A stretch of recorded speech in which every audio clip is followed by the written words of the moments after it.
नमस्कार, आप देख रहे हैं इंडिया टीवी। आपके साथ मैं हूं मीनाक्षी जोशी।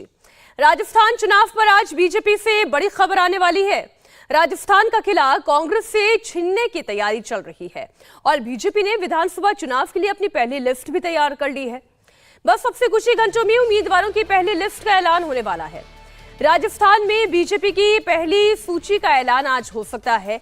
नाम तय करने के लिए 2.5 घंटे तक बीजेपी की केंद्रीय चुनाव समिति की मीटिंग हुई।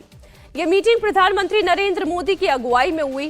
पहली लिस्ट में 50 से 55 सीटों पर कैंडिडेट के नाम तय हो गए हैं। केंद्रीय चुनाव समिति की मीटिंग में छत्तीसगढ़ की 69 विधानसभा सीटों पर भी मंथन हुआ है। 21 कैंडिडेट की पहली लिस्ट आ चुकी है। अब 69 उम्मीदवारों की दूसरी लिस्ट आने वाली है।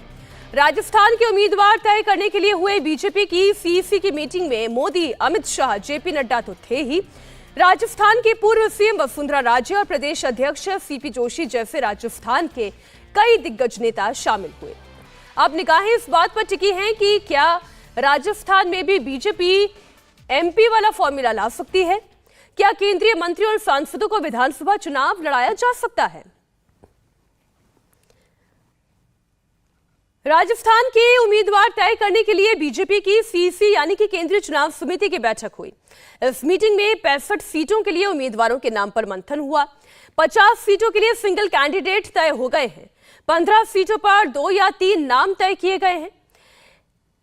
इनमें स्क्रूटनी करके एक नाम फाइनल किया जाएगा और फिर लिस्ट का ऐलान होगा। बीजेपी की जो पहली लिस्ट आने वाली है उसमें ए और डी कैटेगरी वाली सीटों के उम्मीदवारों के नाम होंगे। ए कैटेगरी में वो सीट हैं जहां पर बीजेपी बहुत मजबूत है और वहां चुनाव नहीं हारती। डी कैटेगरी में वो सीट है जहां पर बीजेपी कमजोर है और चुनाव नहीं जीत पाई है। राजस्थान के उम्मीदवारों के नाम तय करने के लिए दिल्ली में कल 2 बड़ी मीटिंग हुई और दोनों में वसुंधरा राजे शामिल थीं। पहली मीटिंग जेपी नड्डा के घर पर हुई, दूसरी मीटिंग सेंट्रल इलेक्शन कमेटी की हुई। दोनों बैठकों में वसुंधरा राजे पूरी तैयारी के साथ पहुंची थी। माना यह जा रहा है कि कैंडिडेट के चुनाव में वसुंधरा राजे की राय को अहमियत दी जा रही है। माना यह भी जा रहा है कि बीजेपी राजस्थान चुनाव में भी मध्य प्रदेश वाला फॉर्मूला ला सकती है, यानी कि केंद्रीय मंत्रियों और सांसदों को चुनाव लड़ाया जा सकता है।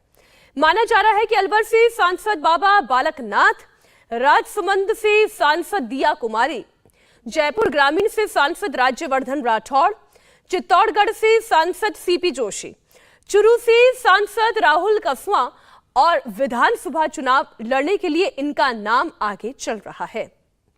इनमें एक अड़चन यह है कि वसुंधरा राजे को यह फॉर्मूला पसंद नहीं है और वसुंधरा राजे इस पक्ष में नहीं है कि केंद्रीय मंत्रियों और सांसदों को चुनाव लड़वाया जाए। बीजेपी की केंद्रीय चुनाव समिति की बैठक में राजस्थान के अलावा छत्तीसगढ़ विधानसभा चुनाव के लिए दूसरी लिस्ट के पर भी चर्चा की गई। बैठक में 69 सीटों पर उम्मीदवारों के नाम तय कर लिए गए हैं। पहली लिस्ट आ चुकी है। अब दूसरी लिस्ट 2 या 3 दिन के अंदर जारी कर दी जाएगी। मीटिंग में यह भी फाइनल हुआ है कि कुछ सांसद भी चुनाव लड़ेंगे। बताया जा रहा है कि छत्तीसगढ़ में बीजेपी 6 सांसदों को चुनाव लड़ाने वाली है। पहली लिस्ट में दुर्ग से सांसद विजय बघेल, अब दूसरी लिस्ट में 5 और सांसदों के नाम इसमें शामिल किए जा सकते हैं। नरेंद्र मोदी नॉन स्टॉप चुनावी मोड में है। बिना थके, बिना रुके प्रधानमंत्री लगातार चुनावी राज्यों का तूफानी दौरा कर रहे हैं। कल दिन में मोदी ने तेलंगाना में हुंकार भरी और अब नरेंद्र मोदी आज एक बार फिर राजस्थान और मध्य प्रदेश के दौरे पर हैं। थोड़ी देर में प्रधानमंत्री मोदी राजस्थान के चित्तौड़गढ़ पहुंचेंगे। चित्तौड़गढ़ को करीब 7,000 करोड़ के डेवलपमेंट की सौगात देंगे। सावरिया सेठ मंदिर में दर्शन पूजन करेंगे। मेवाड़ इलाके की जनता को संबोधित करेंगे और इसके बाद मोदी मध्य प्रदेश के ग्वालियर पहुंचेंगे, जहां वो करीब 19,260 करोड़ रुपए की कई विकास परियोजनाओं का शिलान्यास करेंगे और राष्ट्र को उन्हें समर्पित करेंगे।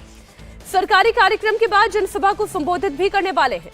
मध्य प्रदेश हो, राजस्थान हो, छत्तीसगढ़ हो, इस साल इनमें चुनाव होने हैं और इन राज्यों के चुनाव 24 के इलेक्शन का सेमीफाइनल के तौर पर देखा जा रहा है। नरेंद्र मोदी लगातार इन राज्यों का दौरा कर रहे हैं। मोदी के जनसभाओं में सैकड़ों की भीड़ भी जुट रही है। प्रधानमंत्री मोदी एक हफ्ते के अंदर दूसरी बार राजस्थान और मध्य प्रदेश का दौरा कर रहे हैं। इससे पहले वो 25 सितंबर को भी इन दोनों राज्यों का दौरा करके जा चुके हैं। मोदी ने जयपुर और भोपाल आकर करोड़ों की सौगात दी थी। दोनों ही जगहों पर प्रधानमंत्री ने जनसभाएं भी की थी। विपक्ष पर जबरदस्त अटैक भी किया था।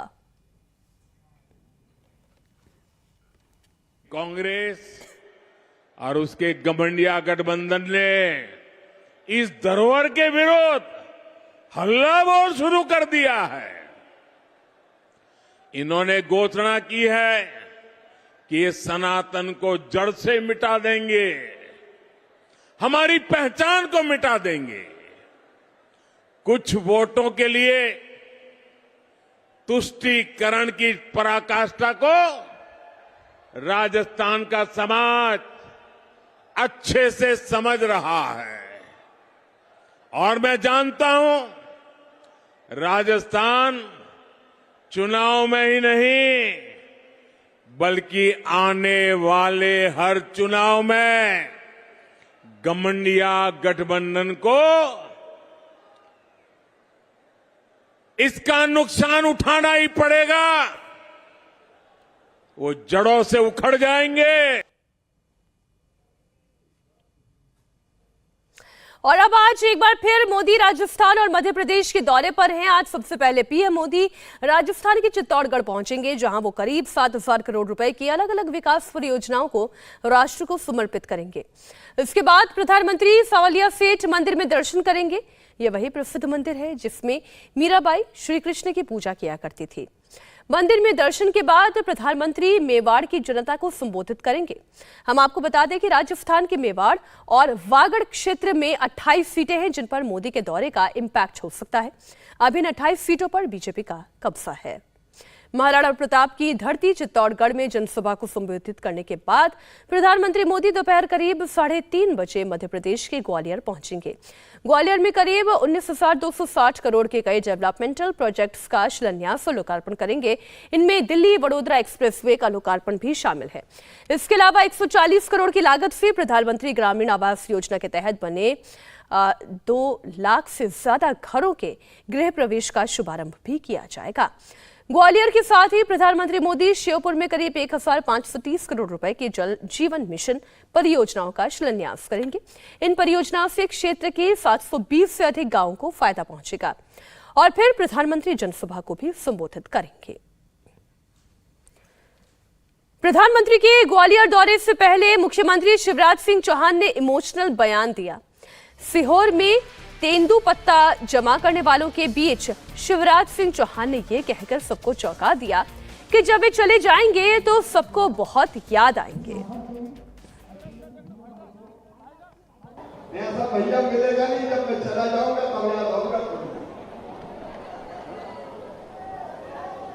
मैंने मध्य प्रदेश में राजनीति की परिभाषा बदली। अरे मैं कोई सरकार थोड़ी चलाता हूं, मैं परिवार चलाता हूं। परिवार, आप सब मेरे परिवार हैं। परिवार है। अच्छा आप बताओ ईमानदारी से, मैं मुख्यमंत्री लगता हूं कि भैया लगता हूं? जोर से बताओ। इंडिया टीवी हर वक्त हर जगह डाउनलोड करने के लिए सर्च करें India TV news Google play store या ऐप स्टोर पर।